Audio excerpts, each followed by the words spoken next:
Excellent. Yeah, we're on YouTube now. So yeah, hi everyone. My name is Hani. I'm sure you are quite familiar with my face by now. I'm one of the main organizers of the series in Advanced Political Economy. Our series is relaunched this year with the support of the GFTU, the General Federation of Trade Unions, UK's educational trust. And this session is the third session following the first two, which was talking about the changing world order and imperialism and militarism.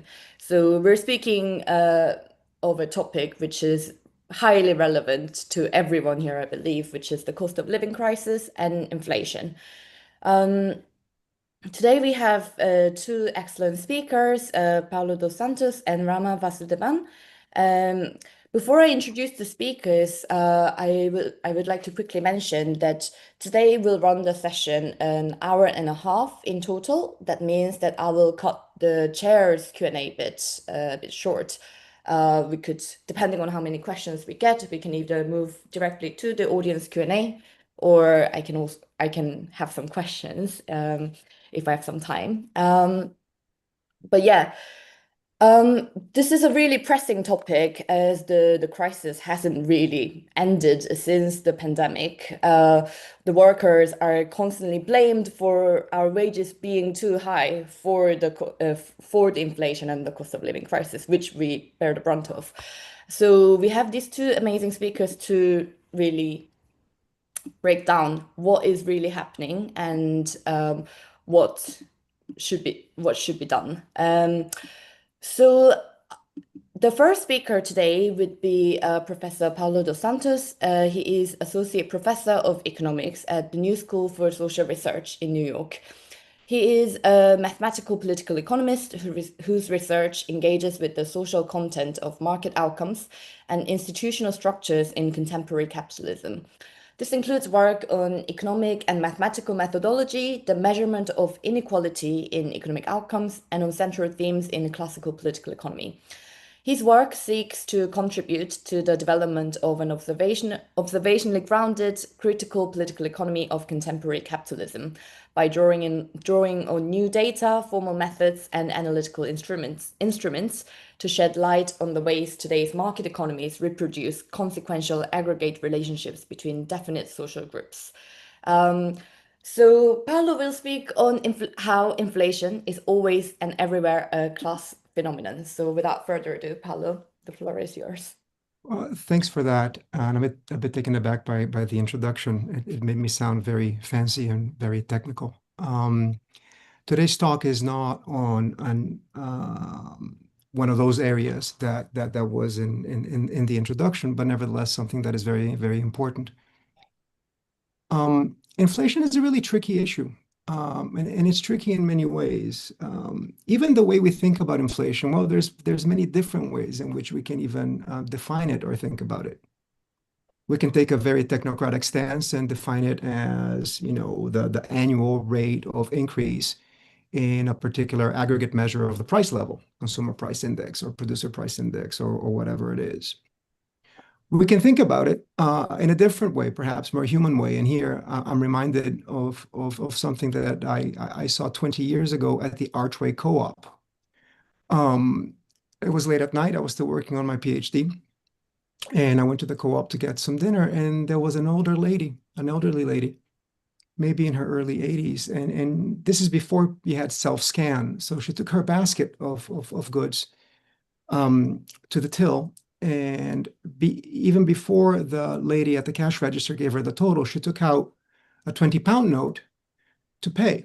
I mean, clearly, she was expecting this to be either 20 pounds or less. And when the lady at the cashier at the till told her that it was 20 pounds 40 pence or whatever it was, I saw the look on the lady's face. She was taken aback, and she took a second before reaching into her pocket and taking the two 20 pence pieces to pay for the difference.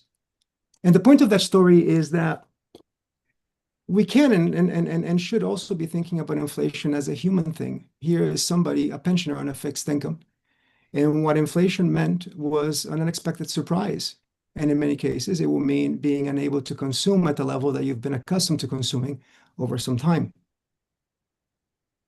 That said, inflation can be something that on the aggregate is actually good for ordinary people in some settings.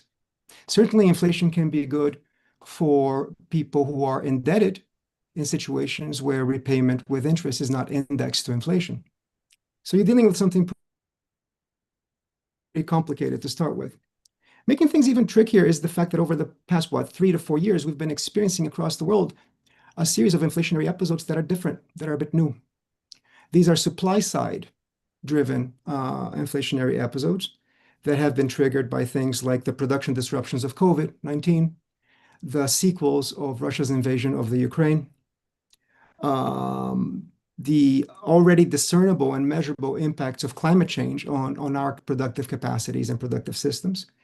And in the case of Britain, whatever one's take towards Brexit is, we all need to recognize that that created a series of shocks that are on the supply side of things and affect what happens to the cost of living in different ways. We also know that inflation has been politically consequential. I think that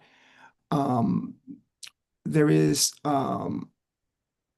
we are very justified to think, for example, of Trump's victory in the United States presidential election in 2024 to have been to a significant extent driven by a lot of resentment about inflation that was experienced during the Biden administration. What's interesting, of course, is that this has not been, at least as far as I can tell, kind of a rightward shift in response to inflation, and has been more of an anti-incumbent shift in response to inflation.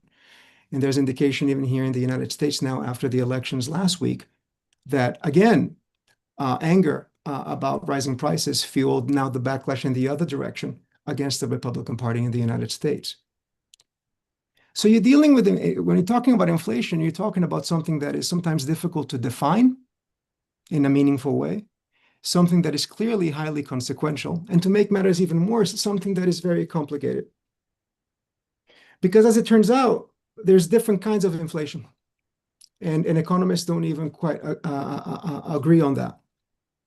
And for any kind of inflation or inflationary episode that you may experience, there's never a single cause for that inflation. It is actually a very nuanced and multidimensional type of a macroeconomic thing. Now, whatever the particularities of any given inflationary episode, inflation always has class consequences. It means certain things for labor, and it means certain things for capital, and it means certain things for certain sections of labor and certain sections of capital. Inflation is a fundamentally political thing in a market economy. It is something that helps determine the economic outcomes of people. So we should not be surprised that in efforts to understand inflation and to put forward solutions or answers to inflation, we are walking into a deeply, deeply politicized and ideological terrain, where a lot of the conventional wisdom that conventional economics has put forward out there actually embodies a certain set of political biases and stances and an appetite to embed them into how we even think about inflation. And if today's talk and discussion does only one thing, I really hope that it is to shake your confidence in that story and to make you realize that this picture is complicated and that it is irreducibly political, although not without its economic constraints. Two myths, then, that I want to dispel right away. The notion that inflation is always and everywhere a monetary phenomenon, that if you want to understand inflation, all you have to do is think about how much money there is in the economy, the stocks of money, the monetary aggregates, so that if you want to control inflation, all you need to do is effect a monetary contraction of some sort. This is one of those zombie ideas that never goes away. And the other one that is perhaps more pertinent is the notion, the other zombie idea or thing I want to disabuse people of, is that the management of monetary systems and management of the aggregate price level is something that is technocratic, that you can somehow define something that is universally optimal for everybody, and that it's something that we ought to leave to experts, and that it is something that fundamentally involves really only one variable or set of variables, and this is interest rates. That the only thing that is relevant when we think about monetary management is a central bank's influence over interest rates. What I want to invite everybody to think is to think about this issue more broadly. We live in market economies. In a market economy, having money is having a measure of a kind of social power, right? You can go to the marketplace and you can appropriate goods from strangers who don't know you. You produce the money thing, and they give you stuff. It's this one very fascinating monetary social convention. By extension of that power that you have to mobilize goods and also to mobilize labor, because you can hire people with money in a market economy, is that there is a distinctive power then that is placed on the hands of those who are in a position to manage monetary systems, those who are in a position to create money, those who are in a position to act so as to influence the price level or the value of that money against labor and against goods, have a distinctive form of power. That in turn means power means a certain measure of discretion, which means that as we think about inflation, as we think about prices, we need to be thinking about the exercise of that power to manage the monetary system and the political choices that go into how that power is exercised. Monetary policy has at different points in history been used, for example, openly to boost employment, as has fiscal policy, right? Our aim is to reduce unemployment. In other instances, in fact, the Federal Reserve has a nominally dual mandate that tells it to be mindful of the level of employment.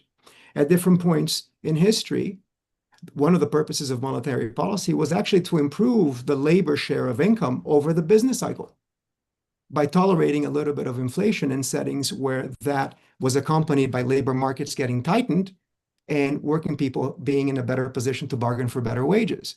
That's a possibility. That's a political choice in monetary management.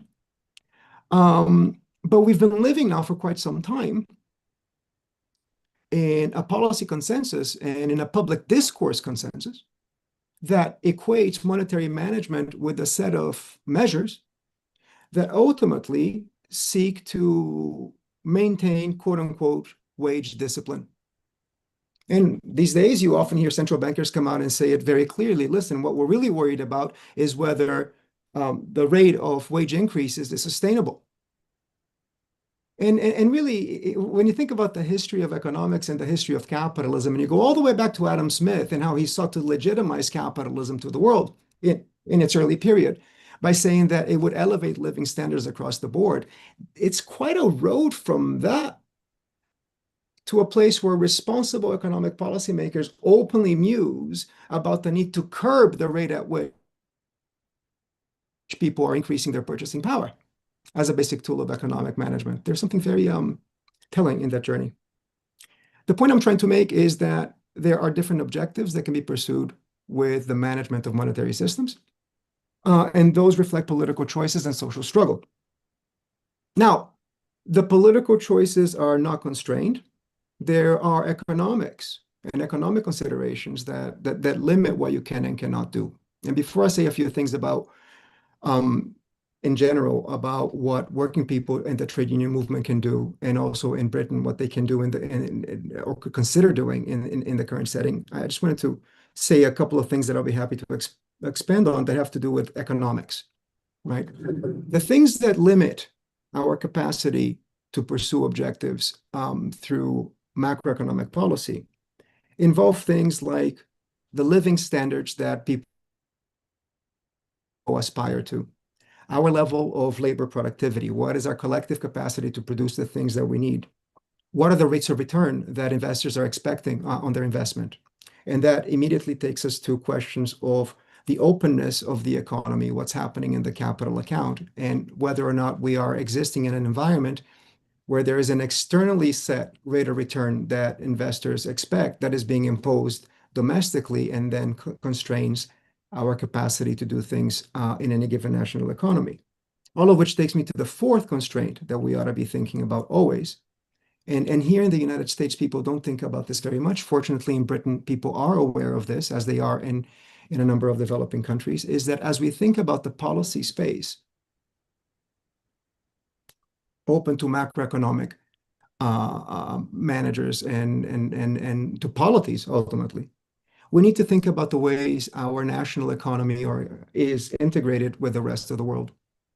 We need to be thinking about what is it that we are successful in exporting, what is it that we are importing, the relationship between them.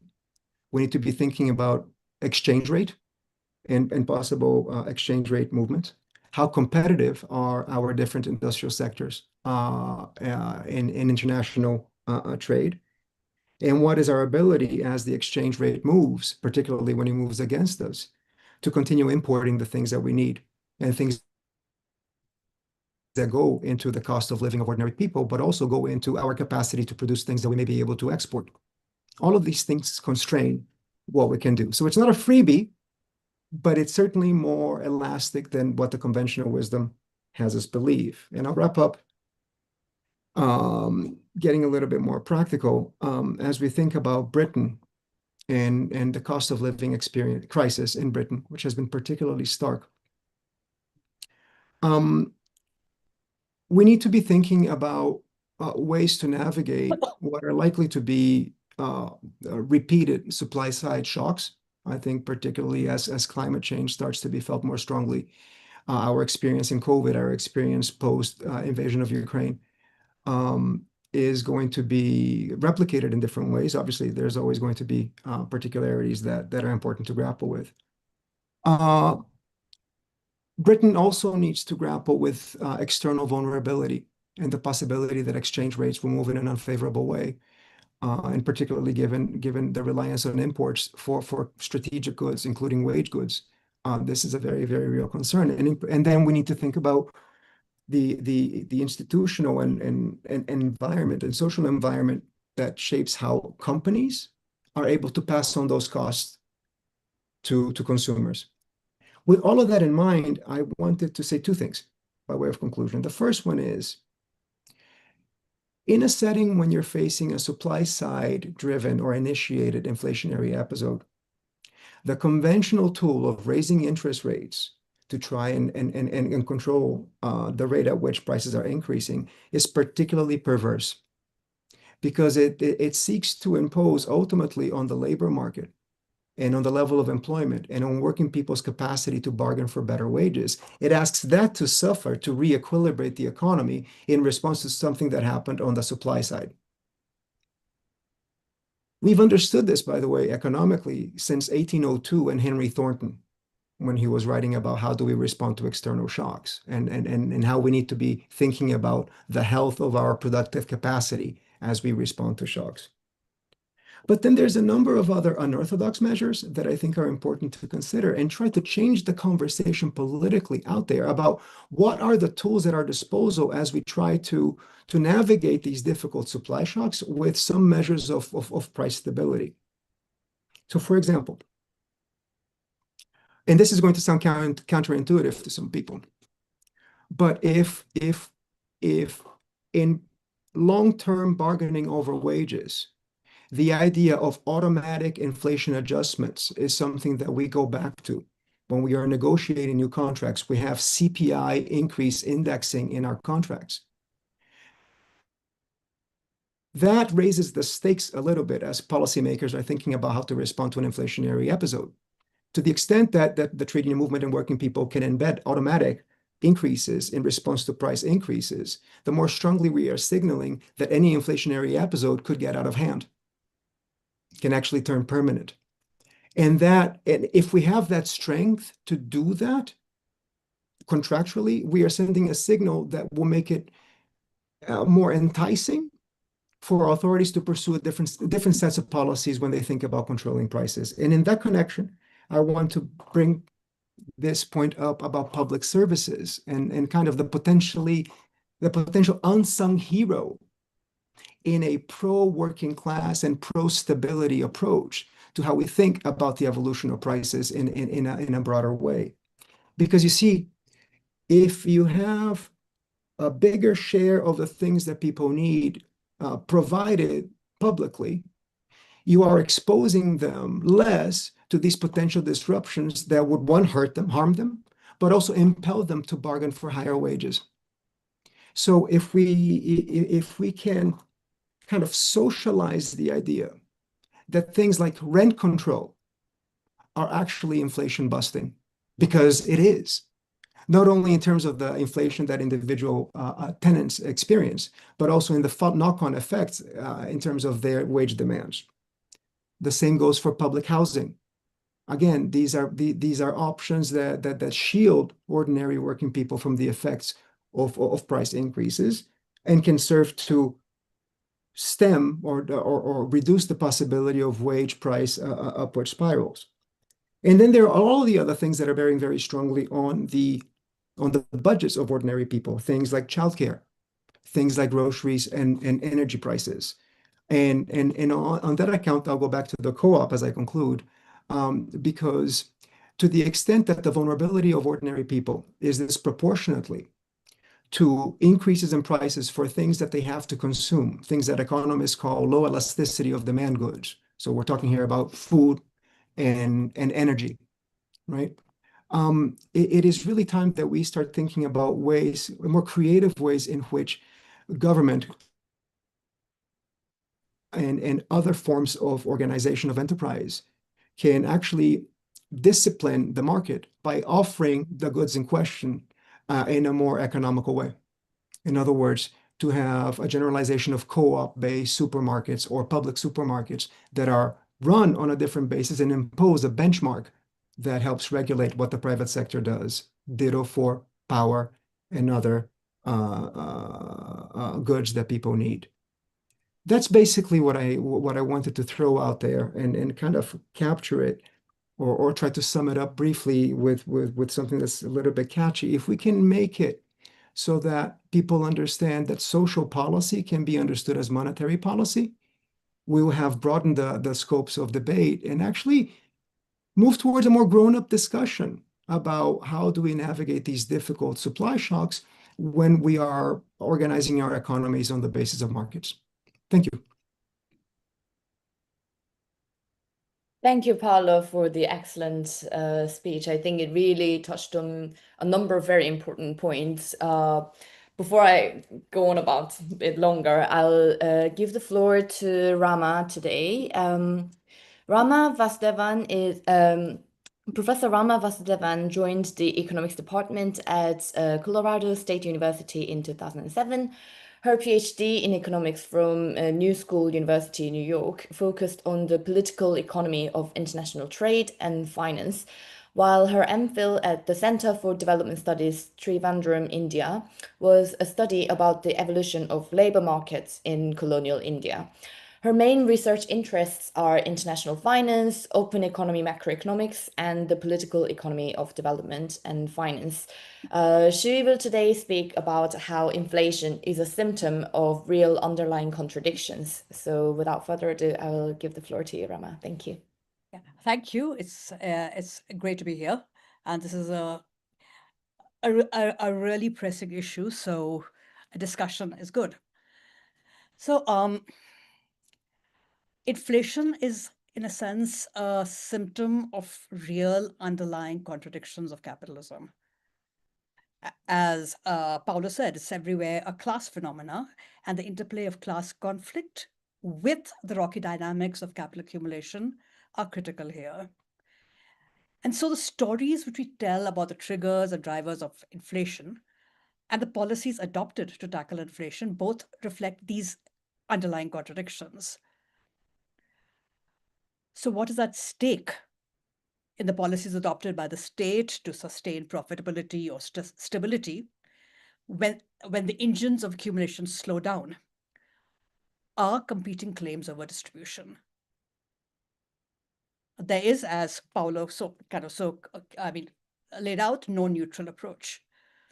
But beyond that, given the complexity of the phenomena, the different forms it take, we also have to come to grips with the specific structural roots of the current inflation. The particular institutional context matters.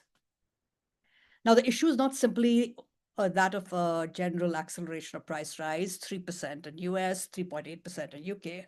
These average trends mask underlying patterns. Concretely, the sharper rise of food and energy prices are the main drivers of inflation today across the globe. And food and energy constitutes the biggest chunk of the budget of low-income working families, so the rise in prices hits harder. It's harder to cut down.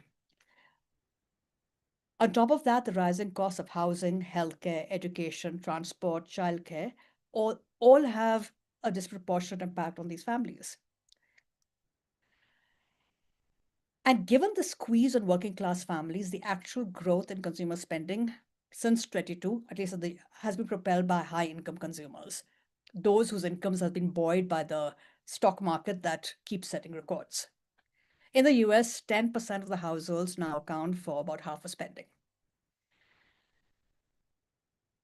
So the first point, inflation at the current moment is an acute cost of living crisis. That's the form. And the burden of rising inflation is overwhelmingly borne by working class families, especially those at the lower income rungs, who are navigating a labor market that is losing momentum. Now, if you compare it to the stagflation of 70s, everyone keeps bringing that up in the discussion. That unfolded in the post-war period, what's been called the Golden Age, when union organizing kept wages growing in pace with rising productivity. Inequality actually declined. And the story told about this inflationary episode is that the growing workers' demands and their resistance to relentless ratcheting up of productivity precipitated higher prices as corporations sought to protect their profit margins. They were simply responding to this pressure. This is the dreaded wage price spiral that haunts the discussion.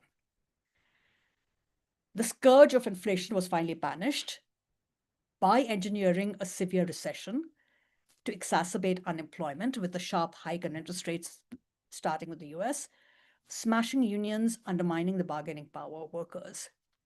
And this led to what's been kind of sometimes called the Great Moderation, this Goldilocks economy, which is where inflation is low and unemployment is low. But this rested on squeezing real wages. Now, this story is really difficult to sustain today. The success of the capitalist backlash set the stage for neoliberal low-interest regime. This regime fueled inequality, it further consolidated the corporate power and the growing dominance of finance. So global corporations forged a global division of labor by controlling and coordinating global supply chains, global production networks, which fragmented the working class while creating a large global pool of surplus labor. So you had this global race to the bottom, which kept a lid on costs and wages. Inflation was in check, but asset prices were unleashed. So the recent inflationary resurgence, this resurgence of inflation pressures after the pandemic, in contrast to the 70s, comes against a backdrop of decades of growing polarization, concentration of wealth, declining share of labor in national income, and steady erosion of workers' bargaining power. There is no wage spiral at play. So much so that central banks have been commenting on the anomaly of relatively stagnant wage growth despite rapid employment growth in the run-up to the pandemic. The trade-off between unemployment and inflation, that was the centerpiece of policy discussions, it appears, is actually shaped by the structural context and balance of class forces. Whether there is a trade-off, whether it is sharp, whether it is flat, actually depends on the socio-political context. So when the economies began to reopen in the pandemic, after the initial lockdown, there was an intense competition for workers. The uptick of worker organizing led to some wage growth in the US, for example, and in particular in low-wage sectors, service sectors where the post-pandemic shortages were most acute. But this was short-lived. More recent data for the US shows a slowdown in wage growth for the lowest paid quartile of workers at the bottom 25%. I mean, these are people who'll be earning around $800 a week. This, from a peak of 7.5% at kind of end of 22, it falls to about 3.7%. So after a period when the wage growth at the lowest levels had actually begun rising, it has again begun to sharply fall. Labor participation rates have not yet returned to the pre-pandemic level. Long-term unemployment has been edging up. There's a slowdown in hiring in the US in particular. So it's really hard to sustain the story about an overheating labor market being the cause of inflationary pressures. The stock market may be overheated, but the labor market most definitely isn't. So then how do we explain this return the return of inflation? And as Paulo had kind of laid out, supply shocks that drive up costs are a key trigger. So the pandemic disrupted production and supply due to the shutdowns. The breakdown, log jams, and global supply chains exacerbated the problem. And you had this kind of this paradox, this global system which had been built up to respond flexibly to demand, to create zero inventories, to basically use fissured and flexible workforce to create slack in the system. That basically broke down in the face of sharp shocks to supply. But I mean, this when we think about the pandemic shock, one should also remember that the pandemic seized a capitalist engine that was already creaking.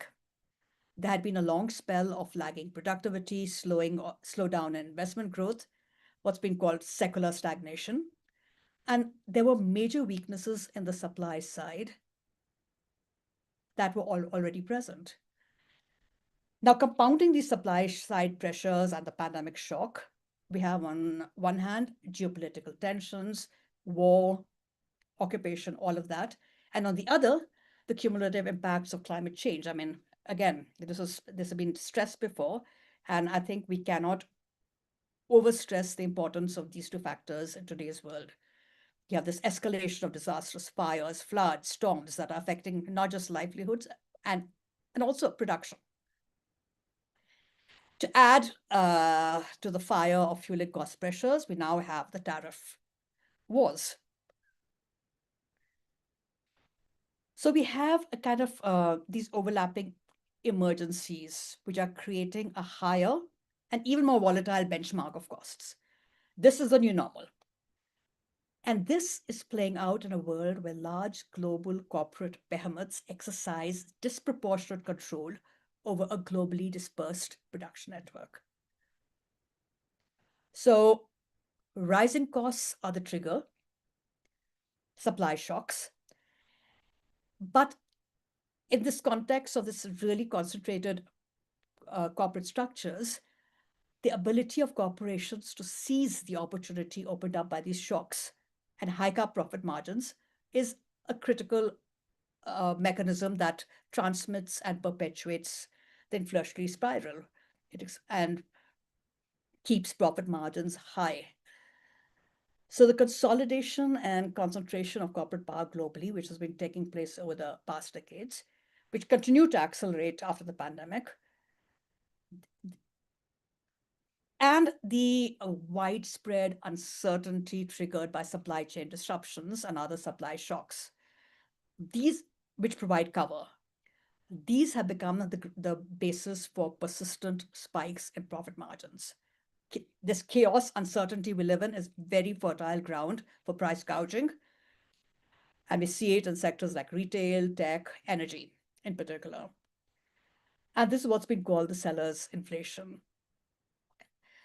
Now, in the US, profit margins spiked. Profit as a share of income has rose from the start of pandemic when it was 12% to about 16% now. So there has been this redistribution happening. So if there is a current cost of living crisis, it's also being aggravated by this massive redistribution away from working families. And so we have a supply shock and you have this transmission channel. We don't just have one supply shock, we have a new normal of uncertainty and continual price. I mean, this baseline of volatile prices and volatile kind of markets. So what would progressive working class strategy look like in this context?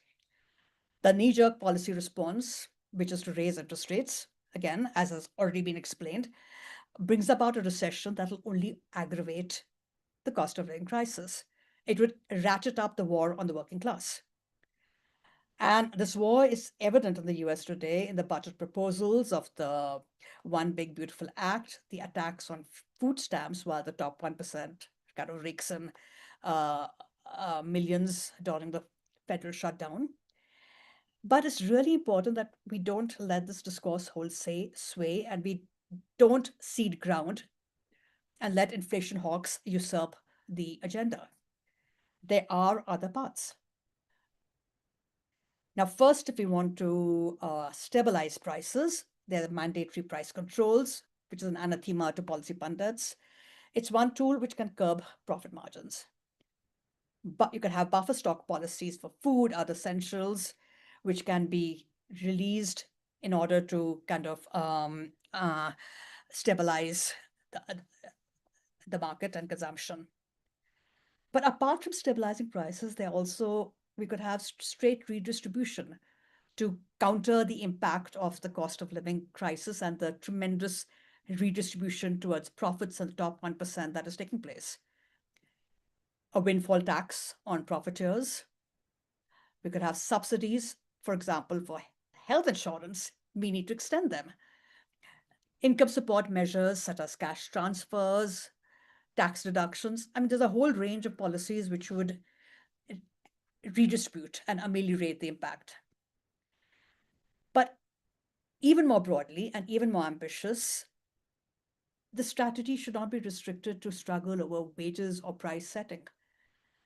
And the moment needs to be seized to build a wider support for broader political and institutional changes. Now, I mean, inflation is a symptom of deeper contradictions and conflict. These need to be addressed. To take an example, again, something which Paulo talked about, I mean, housing, healthcare, education, transport. These are the key elements in household budgets. And they're key elements to the cost of living crisis, to why it's pinching so hard. So rent freezes, caps on drug prices and tuition, things like these are a start. But we must also demand investment in public housing, public health options, public education, and the expansion of social provision. Decommodify essentials, make them available publicly as a way to, address the cost of living crisis. Given the role of concentration in corporate power, there's also an urgent need to ramp up the antitrust arsenal, add teeth to regulation that curb corporate power, because this is also at the heart of the structural contradictions which underlie the present moment. We are in a moment of flux, of extreme uncertainty, cost pressures from geopolitical tensions, climate disasters. They're here for the long haul. And in this context, one has to think longer and nothing less than a larger overhaul of the productive structure, more public social control and coordination of critical investments in housing, health, etc., and even climate infrastructure will actually address these growing contradictions. And if one thing is really crystal clear from Mamdani's remarkable campaign and electoral victory is that mobilization is possible. The time has come. Thank you. Thank you so much, Ramaa, for this great addressing of the topic. I gather lots of points from both the speakers, and I see that there are some questions coming in the comments as well. But please, can I ask everyone to, if you have any questions, please put it in the Q&A box rather than the comment section so that we don't miss the track. I just have one question to each speaker before we move on to the open discussion, because I have burning questions. I'll just abuse the power of the chair. To Paulo, to begin with, you said that the Trump's re-election, you view it as an anti-incumbent sort of turn, rather than like a inflationary right turning to the right. What do you, and also especially because like monetary policy being conceived as so like technocratic, what do you say? Can you say something about the Trump's like conflict with the Fed and like the central bank? The principle of central bank independence or lack thereof, whatever you perceive. And to Ramaa, I particularly pay attention to the asset price. You know how you mentioned that like if you have assets, you may benefit from these like inflations, right? I think that's always been my kind of difficulties when it comes to like what should we do about it? Like maybe I'm still too stuck in this like interest rate as a measure, but like of course when the interest rate goes up, it hits the poor people, like especially indebted people. But also when the interest rate is low, you know, during the zero interest rate regime, like we know that the corporates buy cheap and then use this money to like either stop buybacks or, you know, basically like gauge their prices, like asset prices up.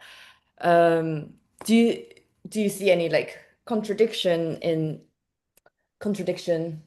in this, or like any the power struggle between the so-called productive capital versus finance capital, if you have something to say about that? Yeah, I hope my questions were clear. Yeah. You want to go first, Ramaa? Sure. Okay. So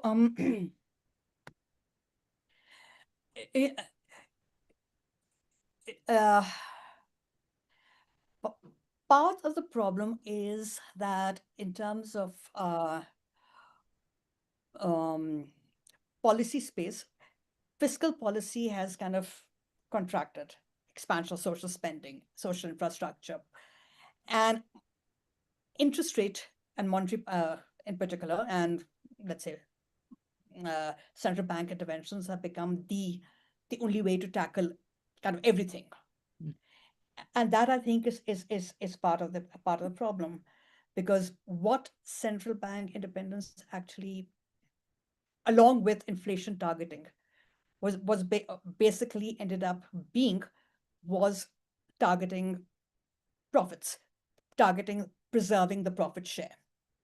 Yeah, I mean, like Duncan Foley used to talk about surplus value targeting. So that's what inflation targeting is, in fact. It's protection of profits. And instead of that, one could think of it, instead of protecting the profit share, target the wage share, protect that, right? As a different way of thinking of what the central bank should be doing. And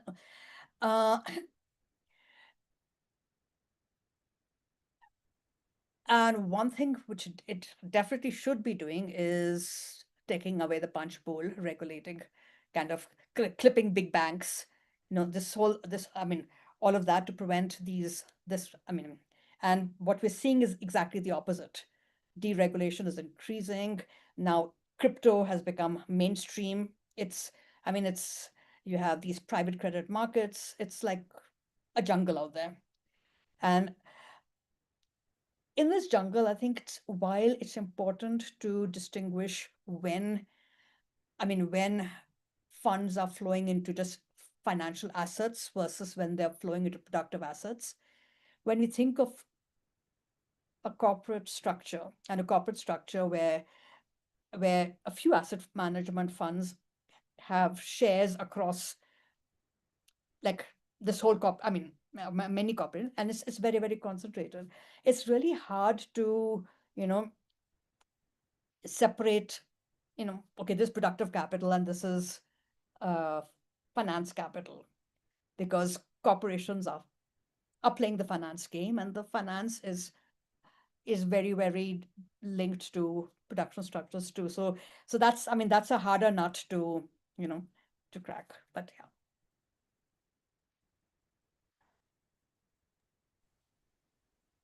Okay. So the question of Trump and the Fed is actually incredibly interesting, and perhaps more interesting than people realize, because it gets at a couple of political tensions or contradictions. And they are all born out of the fact that in many different ways, Trump is a grotesque reaction to, among other things, a lot of frustration among ordinary people over what the economic system has delivered over the past 50 years. Certainly discontent that included among Latino and Black working class people shifted margins just enough to give him the victory. So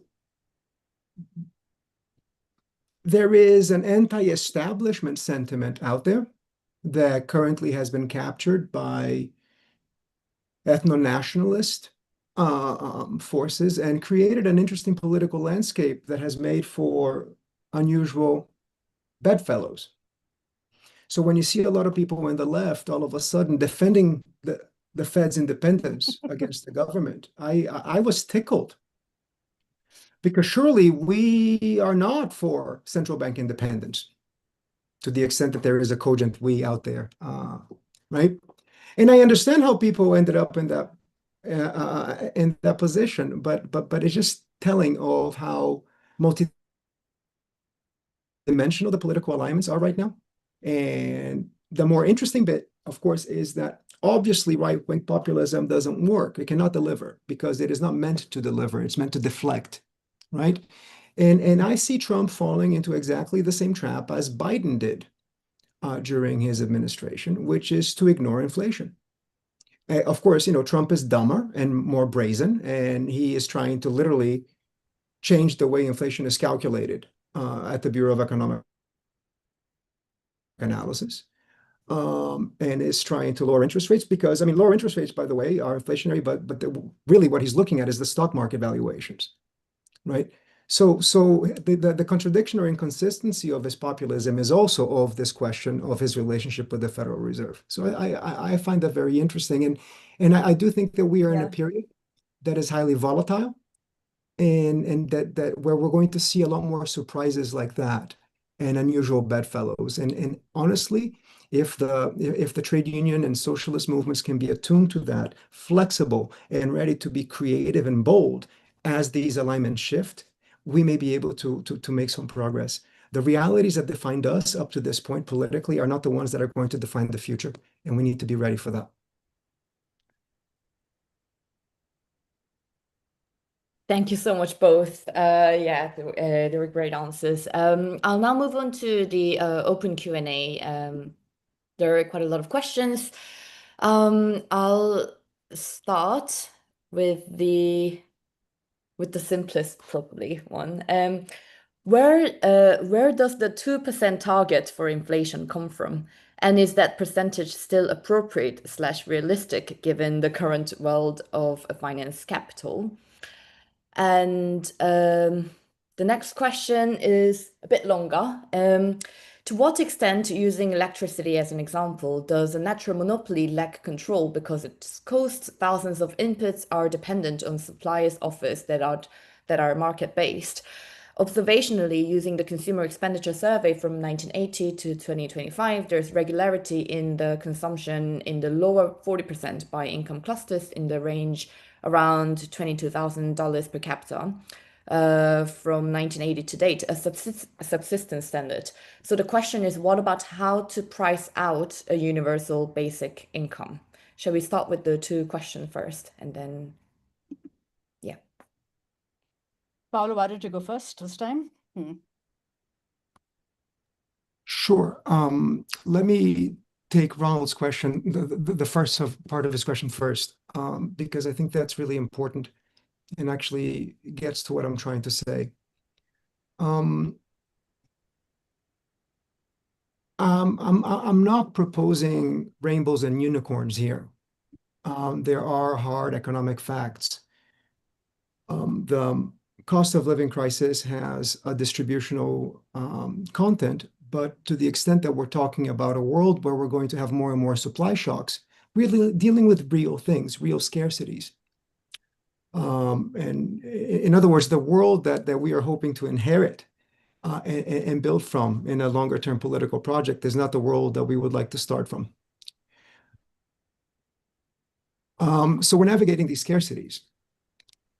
If you have a publicly run, say, power generation and power distribution system, you are not going to be able to escape market prices if you are an energy input importer, right? You're just going to have to pay the international price. The question is, what happens to your domestic prices after that?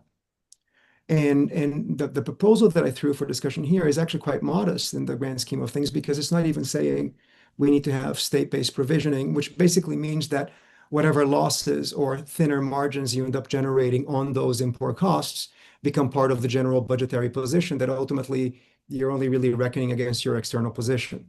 I was proposing something simpler, which is in certain strategic markets where you're dealing with goods that are basic necessities, where any supply disruption is likely both to hurt people a lot, but also set into motion potentially destabilizing inflationary trajectories. Why couldn't we be talking about, at the level of kind of micro level competitive structure, not for profit, not private suppliers that are competing with private suppliers, but are helping discipline markups, basically, are helping discipline the margins between these costs, which we must face in some measure, and what ends up hitting the consumer, ordinary working people. So if you have, like, a juiced up system of grocery stores that are supplying basic and healthy, ideally, foodstuffs, and we are controlling margins so that they're setting a standard to which the private sector needs, well, the private sector will be disciplined by that, I think we'd be doing something positive. Is it the full solution? No, but it would help. And I think 2% was arrived at because it's a low number and it's round. It could have been 2.7%. It could have been 1.7858. It could have been an irrational. It could have been pi over 2. The point was to establish a boundary object, a convention, and 2% as opposed to 0. And in this, there is a reason. Somebody just kind of gave the game away, Brian Green here on chat, because 2% appears to be enough to fudge the co-evolution of nominal wages, productivity, and profits in a way that allows for some accommodation in the system without anybody getting too upset. But really, primarily, I think the point about any number was to have a number, if that makes any sense, as opposed to openly admit, listen, these are political considerations that we're making that have distributional consequences. Can we have a grown-up conversation about how we're going to navigate that? That's not how capital runs. It's democracy, unfortunately. Yeah, just to add it to that, it's kind of a number which comes out. The 2% inflation target emerges out of a technocratic exercise which tries to give credibility to the people in the know, and it's it's not context specific, it's not institution specific, it doesn't take any kind of social, political kind of parameters into account. But even this target, I mean, Blanchard, after the kind of the Economist, basically right after the 2008 crisis in 2010 or something, he said, okay, maybe we should be thinking of moving it up to 4%, right? Maybe 2% is too low. So yeah, so it does make sense. And I think ultimately it makes more sense to think about, okay, what is the wage share? Do we want to protect a certain level of wage share in the economy? And I don't have too much to add to the first question, but I think precisely, I mean, we need multi-pronged strategies. Okay, you can subsidize the cost of energy in household budgets in a variety of ways. You need to have kind of think about regulation of the input markets, which are driving up costs, and using buffers to basically alleviate the rising cost. You need social coordination of production and, maybe grids, whatever, in order to provide, other sources, because these, like electricity costs, again, you can see the rise is uneven. It depends on kind of local factors and kind of other factors too. And when those have to be taken into account. So you'll have to have both, kind of larger coordinated responses and local level responses. I mean, I really like Paulo's micro level story there. Thank you. Thank you so much. The next question is about monopoly power. It's a bit long. Yeah, but I'll do my best. Right. So Charith, I hope I didn't mispronounce the name, but Charith asked, one significant driver in inflation is the unchecked monopoly power held by dominant corporations. The failure to enforce competition rules and curb excessive market concentration allows a handful of firms across sectors such as technology, pharmaceuticals, energy, and even food to charge inflated prices simply because they can. And he gave a lot of examples about Google, Microsoft, Uber, and so on and so forth, but I'll skip the examples, as we all can probably imagine. Such market dominance weakens consumer choice, distorts pricing mechanisms, and amplifies inflationary pressures across the global economy. How could this be controlled? That's one question. And the next question is from Sophia. Sophia's asking, in response to the zombie theory that inflation is a monetary phenomenon, so has or is quantitative tightening in the UK hurting the common person / laborer more than simply regulating inflation for all? Thank you. So these are the two questions. Okay. Okay, so should I take these first, Paulo? Okay. So the first, things like Google, Amazon in particular, I mean, these are platforms, and they're very much like the old railway monopolies. It's a platform which also controls access to services, right? And that gives it kind of disproportionate power. It's not just a power to control pricing, it's a structural power, right? To control what goes in. Amazon can decide which seller is pushed up, things like that.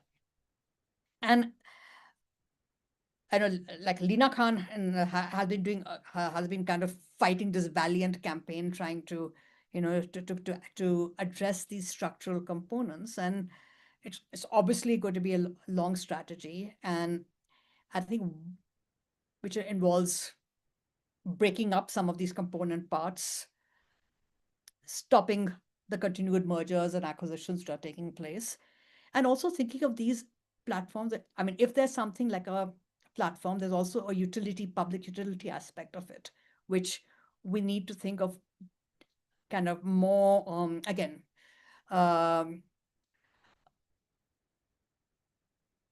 like greater social control over how these things are run, greater social accountability, not just market accountability. So that of course is good, is not easy. It requires a lot of tinkering, and though the task is politically hard, there has been a lot of work, I mean, and good stuff happening on basically identifying parts of the problems. The second question was on It was on the zombie theory that inflation is a monetary phenomenon. Sophie was asking, has or is quantitative tightening in the UK hurting the Yeah. common persons, labor, more Yeah, than simply yeah. regulating the inflation?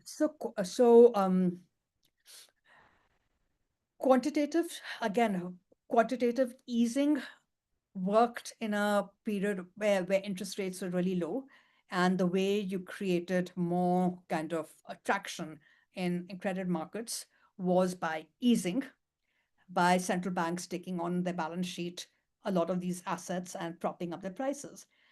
Its major impact was on the asset markets.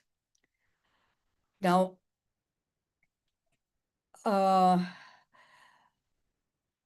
quantitative tightening would also have, I mean, is again a similar thing. Is doing exactly the same thing as it's a complement or proxy alternative to raising the interest rate. It's doing the same thing. It's making the credit markets tighter, which will ultimately make make it harder for low-income households who depend on credit to access credit. It will raise the cost of their mortgage loans, and other loans. So there's, I mean, so I'm not, I mean, I think both of them kind of disproportionately affect working class families and low income families. And the problem is when we need tools other than monetary policy, whether it's the interest rate or quantitative kind of balance sheet policies. Yeah. Thank you. Paulo, do you want to also? I'll just add something very, very quickly. The more the more of a chance I've had to consider this question of the relationship between any given measure of market concentration and actual competition and the capacity to impose margins, the more I realize that we may not have a really suitable theory to understand these. And the list of corporations in the question actually helps make that point. When we consider Amazon, for example, and which has come to occupy really a dominant position in a particular section of online retail, two-sided, we certainly know that there is market power being exerted on the supplier side, right? And Amazon uses its platform power and access to its platform as a way to squeeze producers on that side, sometimes very successful products. They then emulate and produce the Amazon Basics version of. So they are using the platform as a tool to curb competition on that side. But on the consumer side, I mean, the secret sauce of Amazon's success is that it's cheap. So there's some nuance there, and folks working on administrative prices and markup pricing theories may have a better set of stories that we ought to be thinking about in that connection. All of that said, in the end, if prices go up relative to wages, well, distribution has shifted in favor of capital. I mean, that's an accounting fact. So that's important. And then on the other question, just the only thing that I would add to what Ramaa said is that there is, of course, in thinking about the relationship between the quantity of money in the economy and prices on the demand side of things, is that there's an asymmetry that Keynes very aptly characterized with the metaphor of a string. in the sense that we can certainly curtail economic activity by tightening, and we can curtail overall activity and curtail demand for labor and can curtail wages. Whereas injections of liquidity into the system, well, that still leaves an important decision to actually invest. And then what's the panoply of things and instruments that you can use. And to the extent that quantitative easing actually ended up certainly helping prevent or easing the financial adjustment post-2008 crisis, it didn't necessarily lead to boosts in actual investment or wages and other things. It led to position taking, basically, in different assets. But on the cut, yeah, we should expect it to be contractionary. And to the extent that it succeeds in terms of price management, again, it will be as the old story going all the way back to what David Ricardo was arguing against Henry Thornton in 1802. We're going to get monetary stability at the expense of ordinary people and our capacity to produce. And that's just, certainly post-Keynes, we should have gotten out of that habit. But here we are, zombie. Yep, thank you very much. Right, the next question is from Sean. Sean says, hi, thanks for the presentation. Given the potential for presidential influence on monetary policy via lower rates and the sweeping shifts in the global industrial base from onshoring, what's your outlook for inflation into 2026 and for the broader commodity complex, particularly energy? Thanks. And I think I'll ask one more question from Brian.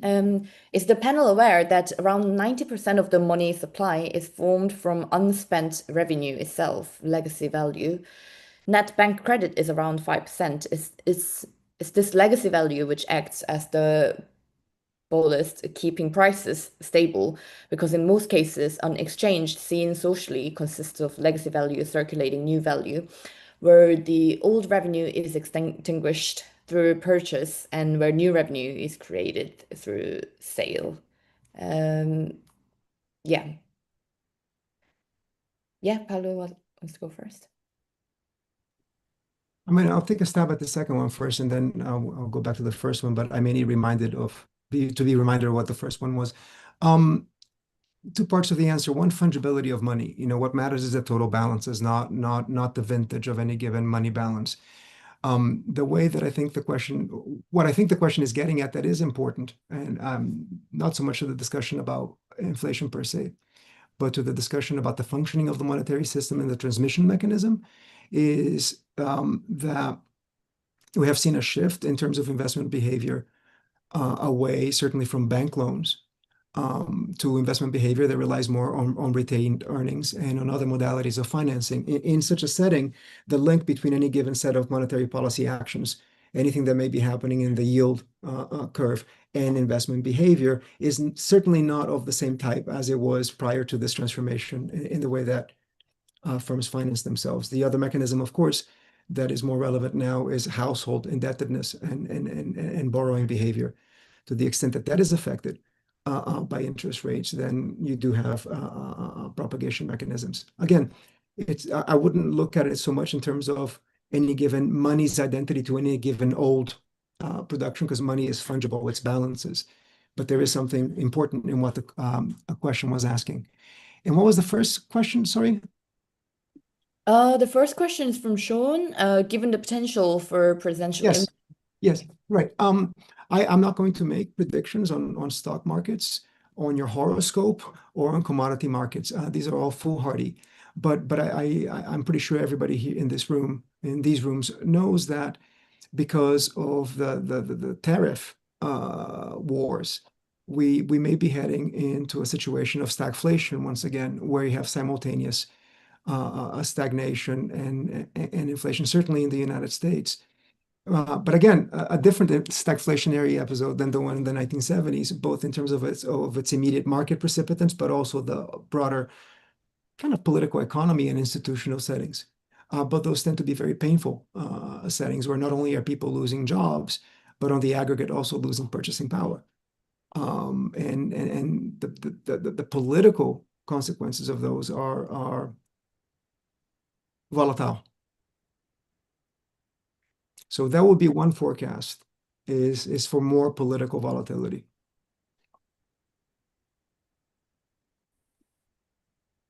Ramaa, do you want to also? No, so I want to second I mean, we are in a time of flux and uncertainty, and we're going to see much more of that.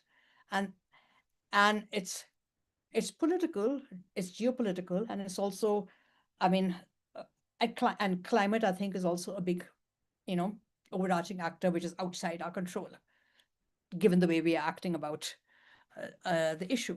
So that kind of is creating, this situation where there's going to be continual cost pressures. And the policy chaos is going to give cover to a continued ratcheting up of prices. So I think and on the other question, I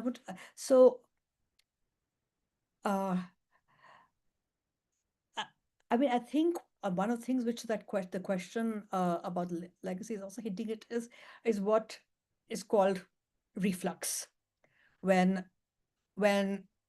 kind of liquidity is created and funds are being pumped in.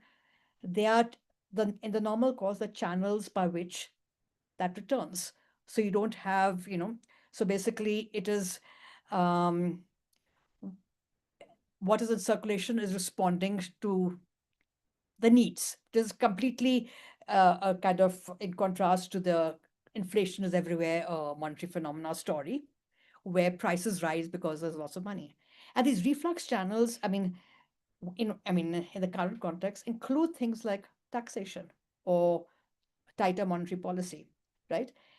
So unless this money is going in to fund capital assets, either productive or financial, it comes back through this. And what we're seeing is that the taxation channel is kind of blocked. I mean, there's these continuous kind of tax breaks being given to the top 1%. And instead, debt is the way budgets are being financed. And we also have had until now a very easy monetary regime, which also kind of blocks the other channel. And principally, this means that this money which is going in, which could have gone into is going largely to propel asset inflation. And when the crash came, again, the central bank balance sheet is used to prevent the crash, to set a floor on asset prices and keep the boom going. Yeah. And the larger this, and now we're also seeing the safety net being extended even wider and wider to include a larger range of assets. We now have the Bitcoin Strategic Reserve Fund being proposed.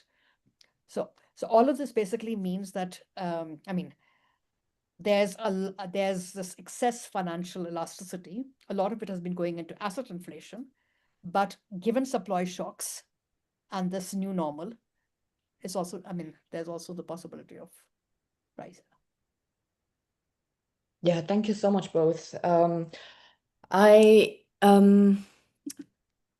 think the remaining questions seem to be comments, and there are some comments in the comment section that I haven't fully managed to follow. But I'd like to kind of ask if it's okay, if anyone has a burning question, please ask in the Q&A box again.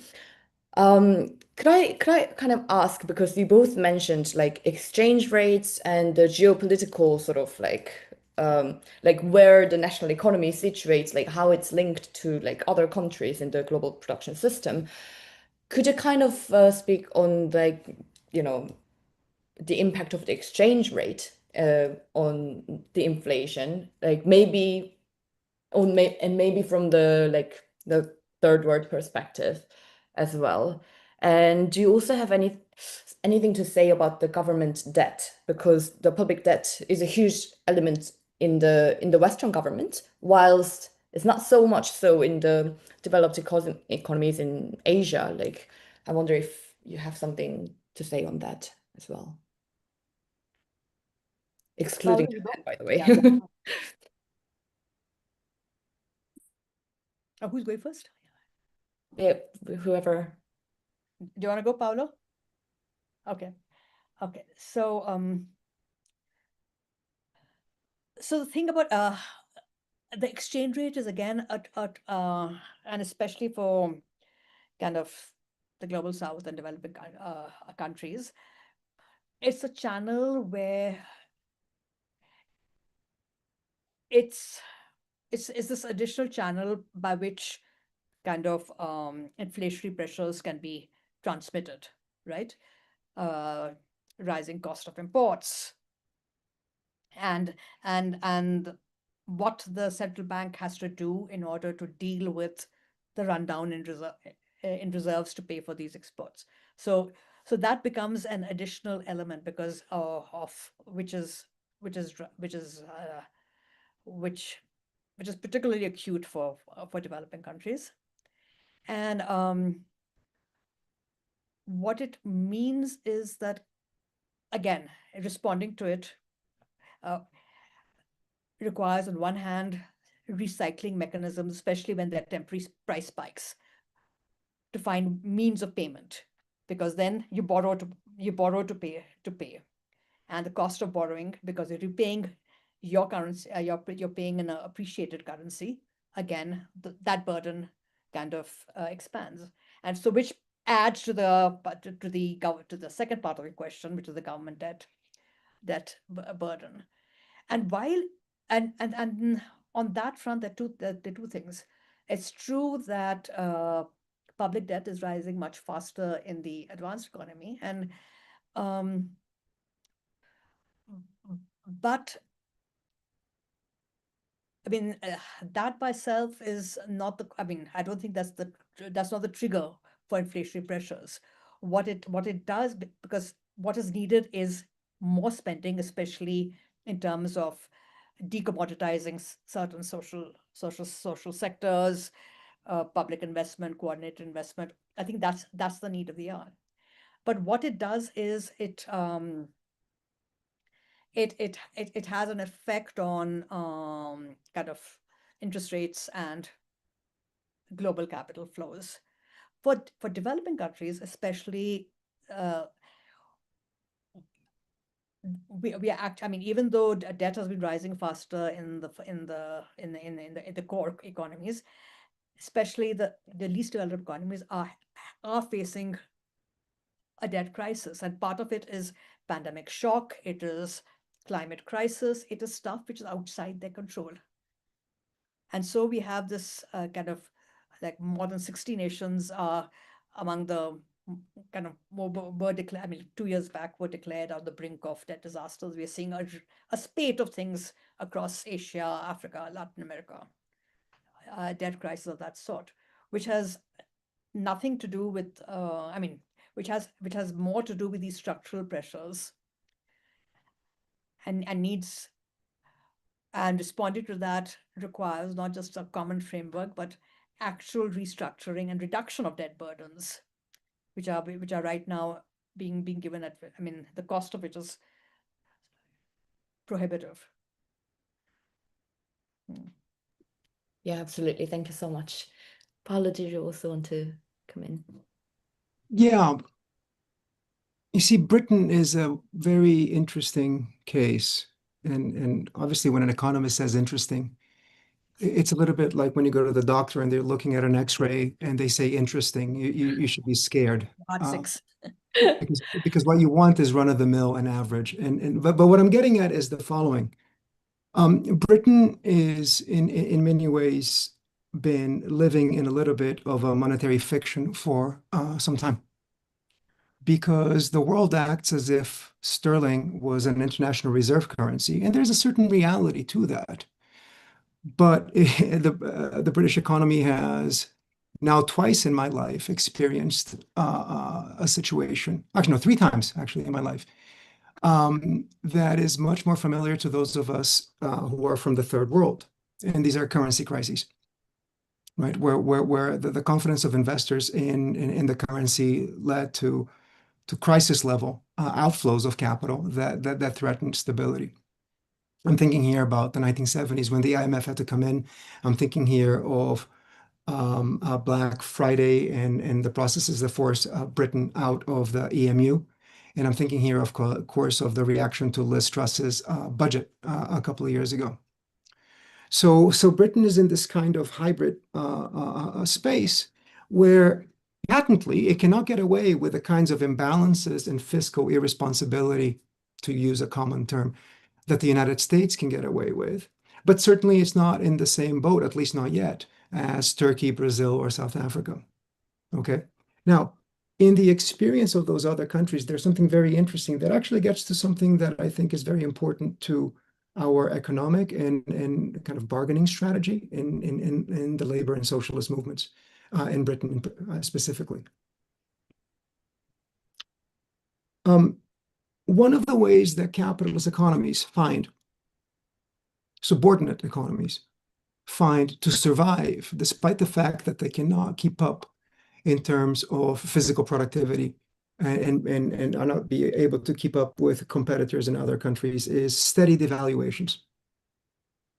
And a steady devaluation, in effect, what it does, if you think about it, is it lowers the cost of domestic labor in terms of international prices. So it seeks to reestablish the competitiveness of certain industries that are clearly not competitive, because overall your exchange rate's coming down because you have the balance of payments are moving in that direction. So it seeks to reestablish a measure of competitiveness and equilibrium by basically reducing the international wage of domestic labor. Now, that may matter more or less, basically depending on the extent to which the consumption of working class people in the country in question hinges on imported goods, right? In Britain, we have had now for 40 years, an industrial strategy that largely consists of turning Britain into a gigantic offshore financial center, light regulation, and everybody else can go fuck themselves. Pardon my French, but that's really been the attitude since Thatcher. And what that means is that because you're exporting financial services, your manufacturing is not competitive, and in many industries it shrivels, it disappears.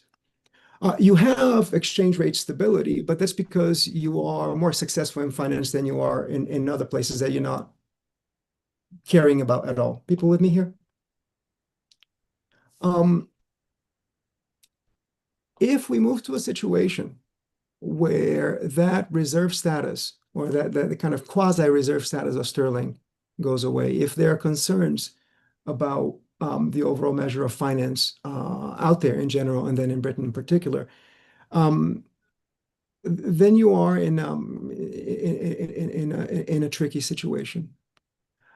What does it take to actually develop internationally competitive sectors in manufacturing in Britain in ways that can sustain high, decent wages for those who work there? That failure is obviously, it's not a failure of workers, it's a failure of capital. And capital has failed the working class in Britain now for generations, monumentally. And my sense is that one of the ways that it would seek to then navigate a situation where the position of sterling is undermined is by cribbing from the playbook of other capitalist economies, which is to lower the international measure of the wage of working class people in Britain. Again, the costs are always being passed downwards. Though that's what I think what we're up against. But there is a positive engagement there that asks some more ambitious questions about what is an effective industrial policy for Britain right now. Britain it's not like there aren't success stories within the structure of British manufacturing even today. They exist. What are the lessons there, and how can that be supported and generalized?